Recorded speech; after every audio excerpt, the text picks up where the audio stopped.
Hey guys, this is Eric Miller at ISTFA 2023, and I'm here with Mike from RKD Systems, and he's going to tell us all about what it is that they sell. So tell us about your system that you have right here, Mike.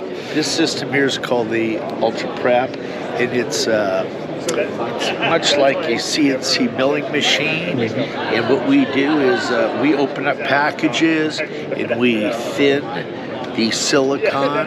Most silicon is 770 microns native thickness. We'll thin it right down to most often 50 or down to 20, although the area of interest is now around 3 microns, and we do that successfully all the time. And then from there they'll hook it up and turn the machine on and look inside and look for the failures. Decapsulation is more of opening up and blowing out the plastic and getting to the silicon wafer. So this is milling material. It's not removing material through acids and whatnot. Exactly right. We are milling it. It's a milling machine. Okay. Yes.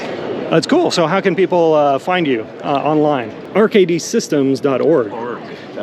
RKDsystems.org. Okay, thanks a lot, guys. You'll be editing that, right? Yes, I will.